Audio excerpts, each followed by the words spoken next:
Cricket से जुड़ी हर update के लिए हमारे all in one YouTube channel को सब्सक्राइब कीजिए और बगल के नोटिफिकेशन बेल को जरूर दबाएं।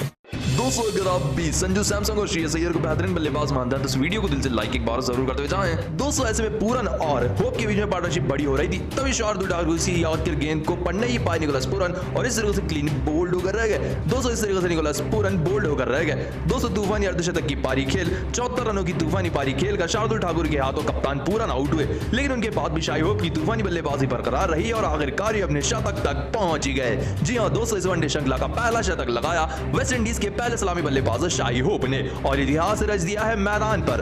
दोस्तों आप सभी को बता दें उनके साथ बल्लेबाजी करने आए थे रोमन पोवेल, लेकिन ये भी आते ही ताबड़तोड़ शॉट्स लगाने के चक्कर में ठाकुर की इस गेंद पर सामने खड़े अय्यर को अपनी कैच से बैठे। दोस्तों ये फिनिशर के रूप में आए थे लेकिन अपना काम नहीं कर पाए। 13 रन बनाकर 10 गेंदों का सामना करते हुए रोमन पोवेल अपनी विकेट गवा बैठे। दोस्तों फिलहाल शाही होप उनके बाद भी बल्लेबाजी कर रहे थे और शाही होप की तूफानी बल्लेबाजी बरकरार थी। उनके साथ रोमोरियो शेफर्ड आए थे मैच को फिनिश करने के लिए, ये भी तूफानी बल्लेबाजी कर रहे थे, शाही होप भी तूफानी बल्लेबाजी कर रहे थे। तभी कहानी में ट्विस्ट डाला शार्दुल ठाकुर किसी और का गेंद ने बल्ले का एज लेकर बाउंड्री पर खड़े अक्षर पटेल के हाथों में जाकर गिरी गेंद और शतक लगाने वाले बल्लेबाज शाही होप 115 रन बनाकर 135 गेंदों का सामना करते हुए 3 छक्के लगाकर 8 चौके लगाकर शार्दुल ठाकुर की गेंद पर बेहतरीन पारी खेलकर आउट हुए। 200 इनके बाद मैदान पर आकिल हुसैन ने 6 रन लगाए और उनके साथ बल्लेबाजी कर रहे थे रोमोरियो शेफर्ड जिन्होंने 15 रन लगाए। इसी के साथ 50 ओवर पूरे हो गए वेस्ट इंडीज के और वेस्ट इंडीज ने अपने निर्धारित 50 ओवर में भारतीय टीम के खिलाफ दूसरे वनडे मुकाबले में 311 रन लगा दिए हैं। जी हां दोस्तों, 311 रन लगा दिए वेस्ट इंडीज ने 6 विकेट के नुकसान पर। ऐसे में इतने टारगेट का पीछा करने थे हमारी भारतीय टीम। एक और बार शुभमन गिल और शिखर धवन ने भारतीय टीम को शुरुआत दिलाई, लेकिन इस बार इन दोनों की शुरुआत ज्यादा बड़ी नहीं हो पाई। 250 रनों की साझेदारी तो ये दोनों कर बैठे थे और अपनी साझेदारी को आगे बनाने के सपने भी देख रहे थे, तभी हो गया बड़ा कारनामा शिखर धवन के साथ। दोस्तों आप सभी को बता दें रोमोरियो शेफर्ड की इस बाउंसर गेंद को खेल तो बैठे शिखर धवन, लेकिन उन्हें नहीं पता था कि बाउंड्री पर फील्डर भी तैनात है और डाइव कर फील्डर ने शानदार कैच लपक ली। गब्बर शिखर धवन कप्तान 13 रन बनाकर शेफर्ड के हाथों इस मुकाबले में आउट हुए। दोस्तों इनके बाद शुभमन गिल कुछ अतरंगी शॉट्स लगाते हुए नजर आए और इसी में बड़ी गलती कर बैठे। मैट्स की इस पीछे का शॉट खेलने की गेंद पर ऐसे बैठे अपने बल्ले का और इसी गेंद के सामने आ गए रोमारियो शेफर्ड, जिस गलती इस मुकाबले में 43 रन बनाकर 49 गेंदों का सामना करते शुभमन गिल अपनी बड़ी विकेट गवा बैठे। दोस्तों इनके बाद बल्लेबाजी करने आए नंबर 4 पर सूर्य कुमार यादव। इनसे भी बड़ी उम्मीद थी भारतीय टीम को और ऐसा लग रहा था कि ये बड़ी पारी खेलेंगे, लेकिन ये भी फंस कर रह गए। मेयर्स की इस गेंद पर इस तरीके से इनसाइड एज के चलते बोल्ड होकर रह गए, जिस गलती से मुकाबले में सूर्य कुमार यादव मात्र 9 रन बनाकर 8 गेंदों का सामना करते अपनी बड़ी विकेट गवा बैठे।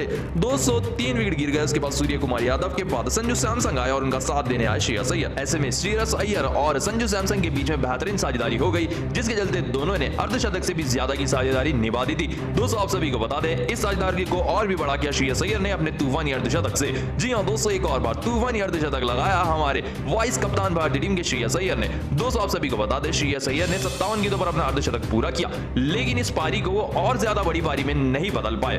दोस्तों आप सभी को बता दें अल्जर रीस जोसेफ की इस गेंद को पूरी तरह से मिस कर बैठे और एलबीडब्ल्यू आउट दे दिया अंपायर ने श्रेयस अय्यर को, लेकिन इसके बाद श्रेयस अय्यर ने रिव्यू लेने का फैसला किया, लेकिन रिव्यू में भी गेंद लग रही थी स्टंप्स पे, जिसके चलते अंपायर ने आउट दिया श्रेयस अय्यर को। 63 रन बनाकर श्रेयस अय्यर अपनी बड़ी विकेट गवा बैठे। दोस्तों के बाद मैदान पर दीपक हुडा बल्लेबाजी करने के लिए। भारतीय टीम का स्कोर 190 के पार ले गए दीपक हुडा और संजू सैमसन। दोस्तों दीपक हुडा तो नए आए बल्लेबाजी करने के लिए, लेकिन संजू सैमसन ने इस मुकाबले में बेहतरीन अर्धशतकीय पारी खेली। संजू सैमसन ने बेहतरीन बल्लेबाजी की। दोस्तों दोनों ने मिलकर भारतीय टीम को जीत की गाड़ी को आगे बढ़ाया, लेकिन अभी भी 120 रन चाहिए, वो भी 80 गेंदों में। दोस्तों आपको क्या लगता है, क्या आने वाले समय में श्रेयस अय्यर भारतीय टीम के कप्तान बन सकते हैं नहीं? इसका जवाब हमें कमेंट में एक बार जरूर बताते हुए जाएं।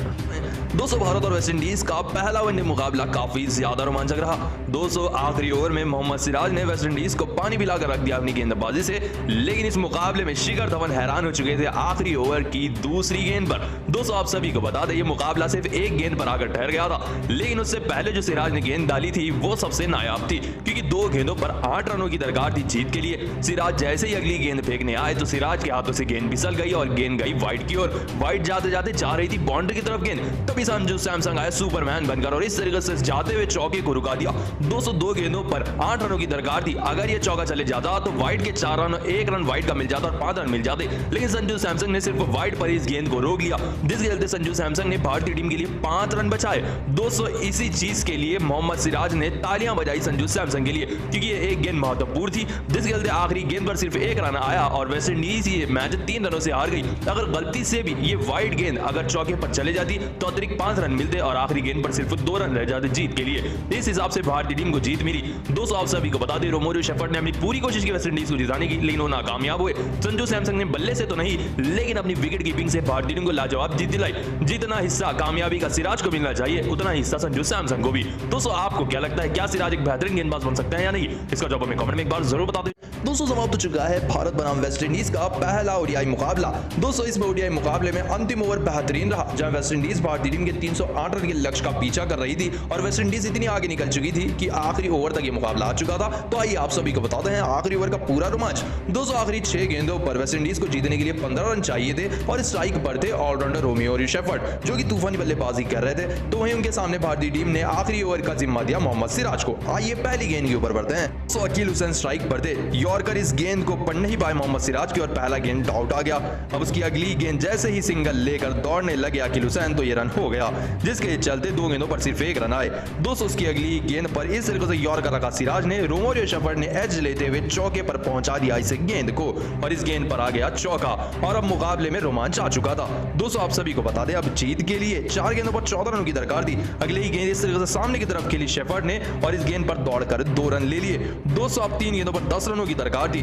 दोस्तों आप सभी को बता दें, मुकाबला रोमांचक हो चुका था। उसकी अगली गेंद जैसे ही रोमेरियो शेफर्ड को मोहम्मद सिराज ने डाली, तो ये गेंद आ गई वाइड। इसके चलते एक एक्स्ट्रा रन मिल गया वेस्टइंडीज की टीम को और अब जीत के लिए वेस्टइंडीज को ये मुकाबला लगाने थे 2 गेंदों पर 7 रन। अब सिराज जैसे ही ओवर की अगली गेंद फेंकने लगे तो रोमेरियो शेफर्ड ने इसे भी ढकल कर 2 रन ले लिया और अब 1 गेंद पर 5 रनों की दरकार थी जीत के लिए वेस्टइंडीज टीम को। स्ट्राइक पर थे रोमेरियो शेफर्ड, गेंदबाज से मोहम्मद सिराज। सभी की नजरें आखिरी गेंद पर थी। दोस्तों सभी की नजरें मोहम्मद सिराज की आखिरी गेंद पर थी। 5 रन चाहिए थे 1 गेंद पर। स्ट्राइक पर थे शेफर्ड। जैसे ही यॉर्कर गेंद एक और बार फेंकी तो बुरी तरह से मिस कर बैठे इस गेंद को शेफर्ड और इस गेंद पर सिर्फ 1 रन आया, जिसके चलते 3 रनों से भारतीय टीम ने शानदार मुकाबला जीत लिया। जी हाँ दोस्तों, शेफर्ड ने अपना जी जान लगा दी मुकाबला जीतने के लिए, लेकिन सिराज ने आखिरी ओवर में 11 रन देकर भारतीय टीम को शानदार जीत दिलाई। दोस्तों आप सिराज की इस बेहतरीन गेंदबाजी को 5 में से कितने नंबर देना चाहेंगे? इसका जवाब हमें कमेंट में एक बार जरूर बताते हुए जाएं। दोस्तों भारत बनाम वेस्टइंडीज के बीच में पहला वनडे मुकाबला शुरू हो चुका है।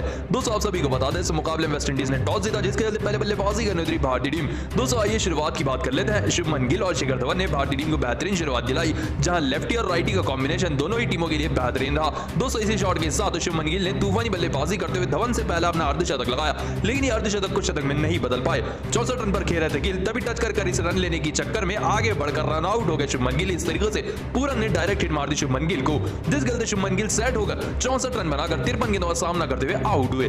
उनके बाद भी शिखर धवन की तूफानी बल्लेबाजी मैदान पर बरकरार थी। देखते ही देखते इसी कवर ड्राइव के साथ हमारे गब्बर शिखर धवन ने वेस्टइंडीज की सरजमीन पर लगा दिया बेहतरीन अर्धशतक, लेकिन ये भी अपने अर्धशतक को शतक में बदलने की पूरी कोशिश कर रहे थे। सिर्फ 3 रन दूर थे अपने शतक से, तभी इस तरीके से मोटी की गेंद पर एच दे बैठे और सामने खड़े शिमरो ब्रूक्स ने इस तरीके से शानदार कैच लपक ली। 3 रन से चूक गए अपने शतक से। 57 रन बनाकर 99 गेंदों का सामना करते शिखर धवन एक बेहतरीन पारी खेलकर आउट हुए। 203 नंबर पर आए वाइस कप्तान भारतीय टीम के श्रेयस अय्यर। दोस्तों इन्होंने भी बेहतरीन बल्लेबाजी की। देखते ही देखते ये तीसरे बल्लेबाज बने भारतीय टीम के जिन्होंने इस मुकाबले में अर्धशतक लगाया। श्रेयस अय्यर का भी अर्धशतक बेहतरीन था, लेकिन ये भी अर्धशतक को शतक में नहीं बदल पाए। 200 मोटी की इस गेंद पर सामने बड़ा शॉट तो खेल बैठे श्रेयस अय्यर, लेकिन इस तरीके से पूरन ने जमकर शानदार कैच लपक ली, जिसके चलते इस मुकाबले में अय्यर भी 54 रन बनाकर 57 गेंदों का सामना करते आउट हुए। उनके बाद से पूरी भारतीय टीम ढह गई। बड़े बड़े नाम तो शामिल थे जैसे कि संजू सैमसन, लेकिन ये भी रोमेरियो शेफर्ड की इस गेंद को पढ़ नहीं पाए और अंपायर ने एलबीडब्ल्यू आउट दे दिया। रिव्यू लेने के बाद भी बच नहीं पाए। 12 रन बनाकर 18 गेंदों का सामना करते हुए संजू सैमसन आउट हुए। उनके बाद नीचे मिडिल ऑर्डर में आए दीपक हुडा और उनके साथ बल्लेबाजी करने आए सूर्य कुमार यादव। हालांकि दोनों को नीचे भेजा गया था आज, लेकिन इस मुकाबले में सूर्य कुमार यादव भी इस तरह से बोल्ड होकर रह गए। अकील हुसैन की गेंद पर, जो कि एक ऑफ स्पिन गेंदबाज है, बुरी तरह से बोल्ड होकर रह गए सूर्य कुमार यादव 13 रन बनाकर। उनके बाद आए थे दीपक हुडा, लेकिन ये भी ज्यादा देर मैदान पर टिक नहीं पाए। अलजरी जोसेफ की इस गेंद पर बोल्ड होकर रह गए। 27 रन बनाकर 32 गेंदों का सामना करते हुए दीपक हुडा आउट हुए। उनके बाद इस तरह से अक्षर पटेल भी आउट हो गए 21 रन बनाकर 21 गेंदों का सामना करते हुए। यहीं पर भारतीय टीम के 50 ओवर समाप्त हो गए। अंत में शार्दुल ठाकुर ने 7 रनों की पारी खेली, जिसके चलते 308 रन लगाए भारतीय टीम ने 7 विकेट के नुकसान पर। जी हां दोस्तों, वेस्टइंडीज के खिलाफ पहले वनडे मुकाबले में भारतीय टीम ने 360 रन लगा दिए हैं 7 विकेट के नुकसान पर, और वेस्टइंडीज को मुकाबला जीतने के लिए 309 रन लगाने हैं। भारतीय टीम की तरफ से गब्बर शिखर धवन ने 3 रन चूक गए अपने शतक से, तो वहीं शुभमन गिल 64 रनों की तूफानी पारी खेलकर आउट हुए, तो उनके साथ अर्धशतकीय पारी के श्रेयस अय्यर ने। ऐसे में इन्हें टारगेट का पीछा करने उतरी वेस्ट इंडीज की टीम। दोस्तों वेस्ट इंडीज को शुरुआत उनके दोनों ही सलामी बल्लेबाजों ने बेहतरीन दिलाई, लेकिन सिर्फ काइल मेयर्स ही एक ऐसे ताबड़तोड़ बल्लेबाज थे जिन्होंने रॉकेट से भी तेज शुरुआत दिलाई वेस्ट इंडीज को। दोस्तों काइल मेयर्स ने भारतीय टीम के लगभग सभी गेंदबाजों को टारगेट किया, लेकिन उतनी धीमी बल्लेबाजी कर रहे थे शाई होप, ये बिल्कुल भी फॉर्म में नजर नहीं आ रहे थे। तभी इनकी विकेट निकालने का जिम्मा उठाया हमारे मोहम्मद सिराज ने। दोस्तों आप सभी को बता दें शाई होप को इस तरीके से बाउंसर गेंद रखी और शाई होप ऐसे बैठे अपने बल्ले का और पीछे खड़े लॉर्ड शार्दुल ठाकुर ने शानदार कैच लपक ली, जिसके चलते इस मुकाबले में पहली विकेट गिरी होप के रूप में, जो 7 रन बनाकर आउट हो गए सिराज के हाथों। दोस्तों उनके बाद ब्रूक्स आए बल्लेबाजी करने के लिए और यहाँ पर वेस्ट इंडीज की बल्लेबाजी का रुख बदल दिया दोनों ही बल्लेबाजों ने। एक तरफ से काइल मेयर्स की सबसे खतरनाक बल्लेबाजी इस मुकाबले की बरकरार थी, तो वहीं ब्रूक्स भी अच्छी बल्लेबाजी कर रहे थे। देखते ही देखते काइल मेयर्स अपने अर्धशतक तक पहुंच गए। दोनों ही बल्लेबाजों के बीच में शतकीय साझेदारी भी हो गई। दोनों ही बल्लेबाज कांटे की तरह चुप रहे थे भारतीय टीम को। तभी लॉर्ड शार्दुल ठाकुर आए और आते ही इन्होंने शिमरो ब्रूक्स को इस तरीके से फंसा कर रख दिया। दोस्तों आप सभी को बता दें लॉर्ड शार्दुल ठाकुर की इस गेंद पर नीचे खड़े श्रेयस अय्यर को ब्रूक्स कैसे बैठ 200 ब्रूक्स 46 रन बनाकर ठाकुर की गेंद पर आउट होकर रह गए, लेकिन उसके बाद भी तूफानी बल्लेबाजी कर रहे थे पहले सलामी बल्लेबाज काइल मेयर्स और इन्होंने किसी भी गेंदबाज को नहीं बख्शा भारतीय टीम के। 275 रन पर आ चुके थे काइल मेयर्स। तभी आए लॉर्ड शार्दुल ठाकुर एक और बार गेंद के साथ। दोस्तों काइल मेयर्स को इस तरीके से फंसाया, बाहर जाती गेंद पर शार्दुल ठाकुर ने बल्ले का एज लेकर पीछे खड़े फील्डर के हाथों में जाकर गिरी गेंद, जिसके चलते खतरनाक बल्लेबाज काइल मेयर्स 75 रन बनाकर लॉर्ड शार्दुल ठाकुर की गेंद पर सैमसंग को अपनी कैच देकर आउट हुए। दोस्तों उनके बाद निकोलस पूरन वेस्ट इंडीज के कप्तान बल्लेबाजी करने आए और उनके साथ बल्लेबाजी कर रहे हैं ब्रैंडन किंग। ऐसे में वापसी हुई मैदान पर निकोलस पूरन की, जो कि वेस्ट इंडीज के कप्तान थे, लेकिन ये भी ज्यादा देर मैदान पर टिक नहीं पाए। सिराज की इस गेंद पर पूरन सामने का शॉट तो खेल बैठे, लेकिन सामने ठीक खड़े थे प्रसिद्ध कृष्ण और इनके हाथों में जाकर गिरी गेंद, जिसके चलते कप्तान निकोलस पूरन 25 रन बनाकर 26 गेंदों का सामना करते अपनी बड़ी विकेट गवा बैठे। उनके बाद ऑलराउंडर तूफानी बल्लेबाज पोवेल आए, लेकिन आते ही ये भी युजवेंद्र चहल का शिकार बने। बल्ले का एज ले बैठी गेंद और स्लिप में खड़े दीपक हुडा के हाथों में जाकर गिर गई, जिसके चलते इस मुकाबले में रोमन पोवेल भी 6 रन बनाकर 7 गेंदों का सामना करते अपनी बड़ी विकेट गवा बैठे। दोस्तों आप सभी को बता दें 2 विकेट तो भारतीय टीम ले चुकी थी, लेकिन उसके बाद मैदान पर जो बल्लेबाज आए उनका नाम था ब्रैंडन किंग और इन्होंने मुकाबले को वेस्ट इंडीज की तरफ झुका दिया अपना तूफानी अर्धशतक लगाकर। 200 नंबर 4 पर आकर ब्रैंडन किंग ने बेहतरीन बल्लेबाजी की और वेस्ट इंडीज को जीत के लिए 70 रन लगाने थे सिर्फ 40 गेंदों में और तूफानी बल्लेबाजी कर रहे थे ब्रैंडन किंग।